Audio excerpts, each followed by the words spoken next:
Good morning everyone. Welcome to the second video tutorial of this week. हम लोग इस second video tutorial में will be discussing more about wound healing कि wound healing कैसे होती है. इस video tutorial के through हम लोग दो wound healing के phases को cover करेंगे. The first phase which is called as hemostasis and second phase which is called as inflammation. So we'll be focusing on these two wound healing phases in this video tutorial. Last video tutorial में हम लोगों ने wound को देखा कि wound और ulcer में क्या डिफरेंशिएशन है, वूंड को कितने टाइप्स में कैटेगराइज किया जाता है. होप आपने उन वीडियो ट्यूटोरियल्स को अच्छे से देखा होगा और उस चीज को समझने की कोशिश की होगी. Now we are moving towards wound healing. कि एग्जैक्टली वूंड हीलिंग होती कैसे है, क्या ऐसी कोई प्रॉब्लम्स होती हैं या कौन कौन से ऐसे फेजेस इन्वॉल्व होते हैं जिससे कि हमारा वूंड जो है वो कंप्लीटली हील हो जाता है. So wound healing, if I talk about the basic concept, wound healing is a very complex process where the skin or body tissues repair itself. जब भी कोई इंजरी होती है, इंजरी होने के बाद हमारी बॉडी का काम क्या है, उस इंजरी को रिपेयर करने का. क्योंकि हमारी बॉडी जो है वो अपने आप ही हीलिंग करती है. Healing is not done by some other agent. कोई भी जो हम वुंड हीलिंग के प्रोडक्ट्स की अगर मैं बात करूं तो वुंड हीलिंग के प्रोडक्ट्स इंजरी को रिपेयर नहीं कर सकते. This is to be done by the body. ये आपकी बॉडी ही इसको रिपेयर करती है. आपके जितने भी प्रोडक्ट्स वुंड हीलिंग के मार्केट में अवेलेबल हैं वो सारे के सारे कहीं ना कहीं हेल्प कर रहे होते हैं इस हीलिंग के स्टेप्स को. इन फर्दर हीलिंग के स्टेप्स को हेल्प करते हैं आपके जो अवेलेबल जो वुंड के प्रोडक्ट्स हैं. तो wound healing is a dynamic process which has 4 continuous phases. इसमें 4 तरह के फेजेस होते हैं जिससे कि वुंड हीलिंग होती है. एंड दीज फेजेस यूजुअली एक प्रिसाइज मैनर में होते हैं. एक के बाद एक ये फेज चलता रहना चाहिए. अगर इनमें से किसी भी फेज में कोई इंटरप्शन आ जाती है या कोई प्रॉब्लम हो जाती है तो हमारी वुंड हीलिंग डिलेड हो जाती है और हमारा जो वुंड है वो एक क्रॉनिक की तरफ चला जाता है. So it gets converted into a chronic. So wound healing is a complex process having 4 phases and all these 4 phases are related to one another, and this, if it does not move in the correct way, then it gets converted into a chronic, right? So these are the 4 phases of wound healing. Remember, there are the 4 phases of wound healing. The first phase is called as hemostasis. The second is called as inflammation. Third is called as proliferation. And finally, the last is called as remodeling. So let's discuss about one by one about these phases. First of all, let's know what is exactly is hemostasis. Hemostasis का मतलब है what is the first sign of injury. हमारे जब भी हमें चोट लगती है तो पहला जो इंजरी का साइन है वो क्या होता है? Blood loss. कि वहां से ब्लड निकलना शुरू हो गया है. मेरी बॉडी की पहली रिस्पॉन्सिबिलिटी है इस ब्लड लॉस को रोकना. So the responsibility of my body is to stop this blood flow, right? तो हमारी बॉडी में आपको पता है ब्लड में 3 तरह के सेल्स पाए जाते हैं. The first are called as RBCs, then there are डब्ल्यूबीसीज and finally there are blood platelets. RBCs या जो रेड ब्लड सेल्स होते हैं they are responsible for carrying oxygen. उनका काम है ऑक्सीजन कैरी करना और आपकी बॉडी के हर सेल्स तक उस ऑक्सीजन को पहुंचाना. WBCs हमारे फाइटर सेल्स हैं.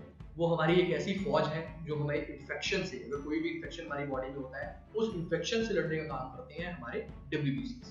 और फाइनली हमारे ब्लड में एक तरह के और सेल्स पाए जाते हैं जिनका नाम होता है प्लेटलेट्स, ब्लड प्लेटलेट्स. इन प्लेटलेट्स का काम है एक क्लॉट बनाना. क्लॉट का मतलब आप समझो एक ऐसी लेयर बना देना ताकि जो ब्लड का जो लॉस है वो रुक जाए. सो इस हीमोस्टेसिस फेज में 2 तरह के काम होते हैं. फर्स्ट ऑफ ऑल, जैसे ही इंजरी हुई है वहां से ब्लड निकल रहा है. तो फर्स्ट इज वेसोकंस्ट्रिक्शन, जिसको हम कहते हैं वेस्कुलर स्पाज्म. वेस्कुलर स्पाज्म कहते हैं या जिसको आप वेसोकंस्ट्रिक्शन से भी आप याद कर सकते हो. यानी ब्लड वेसल्स को थोड़ा सा सिकोड़ दिया जाता है. आपकी बॉडी क्या करती है, उनको एक मैसेज जाता है और आपकी बॉडी उन ब्लड वेसल्स को थोड़ा सा सिकोड़ देती है, छोटा कर देती है, सो दैट कि वहां से ब्लड का जो फ्लो है वो थोड़ा कम हो जाए. This vasoconstriction is immediately followed by, उतनी देर में यहाँ पर जो हमारे ब्लड प्लेटलेट्स हैं वो वहाँ पर पहुंच जाते हैं. और ये ब्लड प्लेटलेट्स क्या करते हैं, ये आपस में जुड़ना शुरू करते हैं. ये ब्लड प्लेटलेट्स आपस में जुड़ते हैं, बहुत ज्यादा स्टिकी होते हैं, आपस में जुड़ते हैं और वहां पर एक प्लग बना देते हैं. प्लग मतलब जैसे आप यहाँ पर फोटोग्राफ्स में देख ही रही हैं, यहाँ पर एक इन्होंने प्लग लगा दिया है ताकि जो ब्लड लॉस है वो रुक जाए. जैसे आप देखिए फर्स्ट इमेज में इंजरी हुई है जिसमें से ये ब्लड मूव हो रहा है, ब्लड वेसल्स जो ब्लड है वो निकल रहा है. उसके बाद ये थर्ड इमेज तक आते आते एक वहां पर प्लग लग गया है. प्लग मतलब ब्लड प्लेटलेट्स ने क्या किया, आपस में जुड़कर एक क्लॉट बना दिया, प्लग बना दिया, सो दैट कि वहां से ब्लड का फ्लो रुक जाए. And finally there is formation of coagulation. Coagulation जिसमें कि आपके red blood cells, blood platelets आपस में ट्रैप हो जाते हैं और एक जाल सा बना देते हैं, जैसे जाला होता है जाल सा बना देते हैं ताकि वहां से ब्लड लॉस बिल्कुल नहीं हो। तो हीमोस्टेसिस फेज में बेसिकली इसके दो तरह के काम हो रहे हैं। Number 1 is there is vasoconstriction, blood vessels क्योंकि वहां से ब्लड निकल रहा है और मेरी बॉडी का प्राइम रिस्पांसिबिलिटी है इस ब्लड को रोकना निकलने से। तो पहला काम है वेसोकंस्ट्रिक्शन जिसमें ब्लड वेसल्स कंस्ट्रिक्ट होती है। And second is clot formation, वहां पर एक क्लॉट बना दिया जाता है ताकि जो ब्लड का लॉस है वो रुक जाए। This hemostasis phase is immediately followed by next phase which is called as inflammation. Right? So let's try to understand what is inflammation and what is infection. सबसे पहले ये दो definitions में हम थोड़ा confuse होते हैं, that what is infection and what is inflammation. So infection is whenever your body is being attacked by any type of pathogens. Infection का मतलब है जब आपकी बॉडी में कोई भी पैथोजन, चाहे वो बैक्टीरिया है, वायरस है, अगर वो आपकी बॉडी को अटैक करते हैं और आपकी बॉडी को बीमार बनाने की कोशिश करते हैं, that is called as infection. Right? आपकी बॉडी उस इन्फेक्शन के अगेंस्ट क्या एक्शन लेती है या आपकी बॉडी उस इन्फेक्शन के अगेंस्ट कैसे लड़ती है, that is we study in inflammation. Right? So infection is when your body is being attacked by these micro organisms, that is called as infection. What your body does for that, उसके अगेंस्ट क्या एक्शन ले रही है आपकी बॉडी, that is called as inflammation. तो इन्फ्लेमेशन फेज में बेसिकली काम सिर्फ ये हो रहा है कि कोई भी इन्फेक्शन, अगर कोई भी इन्फेक्शन क्योंकि वहां पर कट लगा था, वहां पर जहां से ब्लड लॉस हुआ, तो आपकी बॉडी जो इन्वायरमेंट है उसमें बहुत सारे बैक्टीरिया, वायरसेस, इवन आपकी स्किन के लेयर्स हैं उसके ऊपर भी बैक्टीरिया कुछ प्रेजेंट होते हैं, वो कहीं ना कहीं आपकी बॉडी के अंदर एंटर कर जाते हैं और आपकी बॉडी को बीमार बनाने की कोशिश करते हैं। तो इस इन्फ्लेमेशन फेज में बेसिकली हमारी बॉडी इस सारे इन्फेक्शन को खत्म करने की कोशिश करती है। राइट? सो इस इन्फ्लेमेशन फेज को भी हम लोग दो में डिवाइड करते हैं, one is called as acute, the second is called as chronic inflammation. तो एक्यूट इन्फ्लेमेशन ऑब्वियसली ऐसी इन्फ्लेमेशन जो कुछ देर के लिए होती है, कुछ देर के लिए वो प्रोसेस चलता है और उसके बाद जो है वुंड जो है अपना हीलिंग की तरफ मूव करता है। राइट? इम्यून हेल्पर सेल्स यानी जो हमारे WBCs हैं वो अपना काम करते हैं, इन्फेक्शन को खत्म करते हैं और वुंड हीलिंग स्टार्ट होता है। लेकिन क्रॉनिक इन्फ्लेमेशन के केसेस में इम्यून हेल्पर सेल्स जो हमारे WBCs के सेल्स हैं वो इन्फेक्शन को रिमूव करने का काम तो करते हैं, लेकिन उसके बाद इन्फेक्शन वहां पर दोबारा से डेवलप हो जाता है, यानी वो अपना काम बार बार करते जा रहे हैं, देयर इज रेपिटेटिव साइकिल जिसमें वो बार बार चलता जा रहा है, that is called as chronic inflammation. So acute inflammation जहां पर इन्फेक्शन हुआ, उस इन्फेक्शन को बॉडी ने रिमूव किया, that is called as acute inflammation. लेकिन क्रॉनिक केस में इन्फेक्शन हुआ, बॉडी उस इन्फेक्शन को रिमूव करने की कोशिश कर रही है लेकिन कर नहीं पा रही है क्योंकि इन्फेक्शन बहुत ज्यादा है, जिसकी वजह से वो साइकिल चलता है। Right? So let's try to know about this inflammation in more detail. जैसे ही ये आप इस फिगर के थ्रू मैं आपको बताने की कोशिश कर रहा हूँ कि बेसिकली इस इन्फ्लेमेशन के प्रोसेस में हो क्या रहा है, क्योंकि मैंने कहा कि इन्फ्लेमेशन का प्रोसेस इसलिए स्टार्ट हुआ ताकि इन्फेक्शन को रिमूव किया जा सके आपकी बॉडी से। जैसे ही इन्फ्लेमेशन का ये प्रोसेस, जैसे वहाँ पर ब्लड क्लॉट बनता है, पिछले स्टेप में देखा था जब ब्लड क्लॉटिंग हुई थी, क्लॉटिंग के बाद हमारे बॉडी में एक तरह के सेल्स पाए जाते हैं जिनका नाम होता है मास्ट सेल्स। क्या नाम होता है? Mast cells. ठीक है, यहाँ पर मैंने इसको डिस्क्राइब किया है, these are called as mast cells. Mast cells burst होते हैं और एक केमिकल रिलीज करते हैं जिस केमिकल का नाम होता है हिस्टामिन। ठीक है, तो मास्ट सेल्स का काम है बर्स्ट होना यानी फूट जाना, जिनसे एक केमिकल रिलीज होता है, उस केमिकल का नाम है हिस्टामिन। हिस्टामिन का काम है वेसोडाइलेशन का।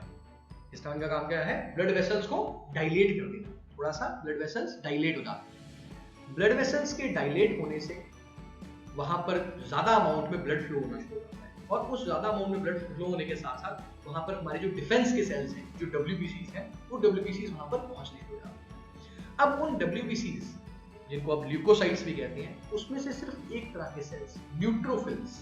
कौन से सेल्स? Remember, neutrophils. न्यूट्रोफिल्स हमारी ब्लड वेसल के साथ, ये जो हमारी ये आप जो देख रहे हैं, this is called as cell surface, इस सेल सरफेस के साथ अटैच होने शुरू हो जाते हैं। धीरे धीरे ये अटैचमेंट बढ़ती जाती है।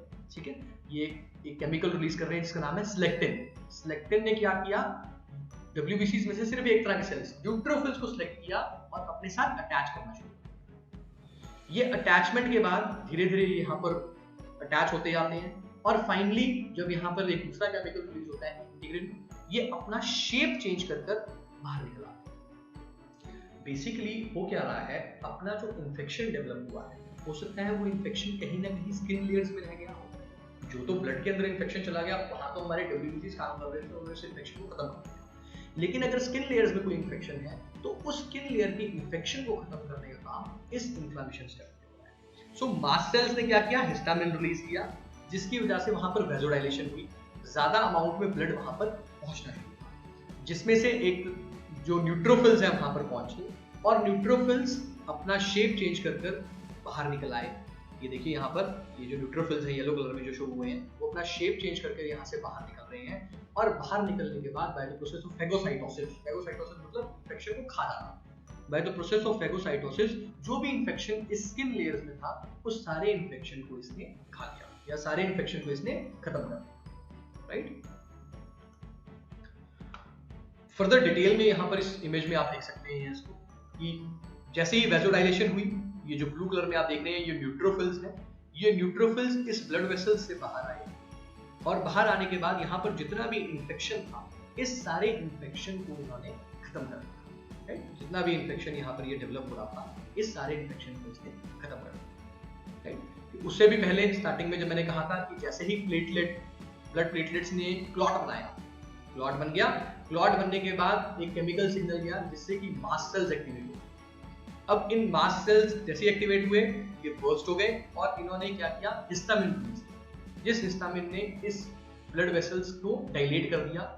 डायलेट होने से यहाँ के जो न्यूट्रोफिल्स थे, ये न्यूट्रोफिल्स यहाँ से बाहर निकले हैं और बाहर निकलने के बाद स्किन लेयर्स में जितना भी इन्फेक्शन था उसको by the process of phagocytosis उस सारे इन्फेक्शन को उसने एलिमिनेट कर या फिर खत्म कर दिया। जैसे ही न्यूट्रोफिल्स का काम खत्म होता है, न्यूट्रोफिल्स का काम है इन्फेक्शन को खत्म करना, जैसे ही न्यूट्रोफिल्स का काम खत्म होता है वहां पर एक दूसरे तरह के सेल्स रिक्रूट होते हैं जिनका नाम होता है मैक्रोफेजेस।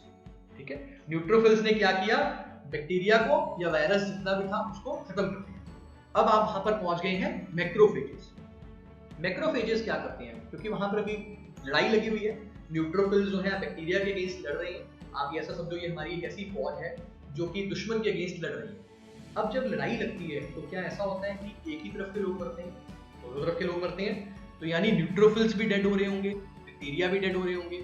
इन मैक्रोफेजेस जो यहाँ पर पहुंचे हैं इनका काम है इस डेड न्यूट्रोफिल्स को, अगर वहां पर कोई डेड न्यूट्रोफिल्स पड़े हैं वो, और उसके साथ साथ वहां पर जो फर्दर डेड बैक्टीरिया या वायरस जो आप एक तरह से आप समझ लो कि लाशें पड़ी हैं, उन सबको फर्दर लिक्विफाई किया जाता है। लिक्विफाई मतलब उसको वाटरी फॉर्म में कन्वर्ट किया जाता है और आपकी बॉडी से बाहर निकालने का प्रोसेस स्टार्ट कर दिया जाता है, right. And that is called as pus. जो बाहर निकलता है liquid, that is the form of pus. So पस इज नथिंग बट, जो मवाद होता है उसको हम पस कहते हैं, हिंदी में मवाद भी कहते हैं।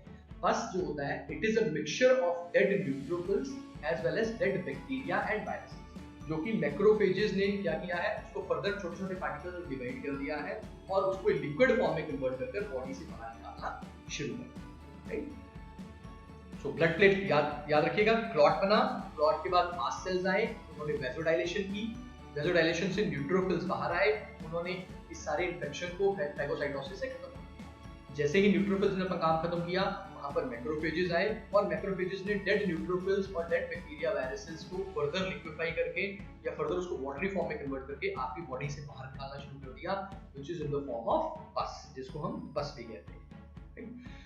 इसी इन्फ्लेमेशन के 5 कार्डिनल साइंस होते हैं, that is called as rubor, calor, tumor, dolor and function laesa. So rubor is redness, वो एरिया थोड़ा सा रेड हो जाता है क्योंकि वहां पर ब्लड का फ्लो बढ़ गया है, there is more amount of blood that is reaching here. Then there is calor, heat, वो एरिया थोड़ा सा हीटेड अप हो जाता है, गर्म हो जाता है। गर्म किस वजह से, क्योंकि वहां पर जो है ब्लड का फ्लो बढ़ गया है और ब्लड ही है हमारी बॉडी के जो टेंपरेचर को मेंटेन करता है। ट्यूमर, स्वेलिंग, अब स्वेलिंग इस वजह से आ रही है क्योंकि आप देखिए यहाँ पर जब ये ब्लड वेसल्स में से न्यूट्रोफिल्स बाहर निकल रहे हैं तो हो सकता है कुछ लिक्विड भी बाहर निकलेगा। अब ये ब्लड सेल्स तो इसने अपना शेप चेंज किया और बाहर निकला, लेकिन लिक्विड को हम बाहर निकलने से नहीं रोक सकते। जो ब्लड में जो प्लाज्मा होता है, plasma is in the form of liquid. हमारा जो ब्लड होता है वो 2 में डिवाइडेड होता है, one is cellular component and liquid component. Cellular component में आगे आपके आरबीसीज, डब्ल्यूबीसीज और प्लेटलेट्स, और लिक्विड कंपोनेंट में होता है आपका plasma. So plasma he, because plasma is made up of 90% water, plasma से ही ये आरबीसीज, डब्ल्यूबीसीज और प्लेटलेट्स फ्लो करके एक जगह से दूसरी जगह पर जाते हैं। सो वो प्लाज्मा बाहर निकल जाता है जिसकी वजह से वो एरिया थोड़ा सा स्वेल्ड हो जाता है, swelling as well as dolor, pain. उस एरिया में पेन भी होती है क्योंकि वहां पर आपके नोसिसेप्टर्स भी प्रेजेंट हैं। इस स्वेलिंग की वजह से वो नोसिसेप्टर्स एक्टिवेट हो जाते हैं जिसकी वजह से आपको वहां पर पेन की feeling, right. So this was all about inflammation. आप इस वीडियो को ध्यान से देखिए। हीमोस्टेसिस के स्टेप जिसमें कि आपकी क्लॉट फॉर्मेशन हुई है, और इन्फ्लेमेशन जिसमें बॉडी इन्फेक्शन को रिमूव करने की कोशिश कर रही है, उसको हम लोगों ने इस वीडियो ट्यूटोरियल के थ्रू डिस्क्राइब किया। और अब एक बार से दोबारा से अपने यूएसपीज देख लेते हैं। So your product is antibacterial as well as has antifungal action, that is protection of the tissues, then there is wound healing enhancement action, it helps maintain acidic pH of wound, helps in boosting immunity, it has analgesic action, helps remove necrotic tissue, हमारे dead tissues हैं उसको wound area से बाहर निकालने में helpful है, provides nutritional supplement to the growing cells and tissues so that वो जल्दी से जल्दी ग्रो करें, and there is no irritation with this product. So please आप इस वीडियो ट्यूटोरियल को ध्यान से देखिए and try to understand what exactly is these two phases, hemostasis and inflammation. Thank you.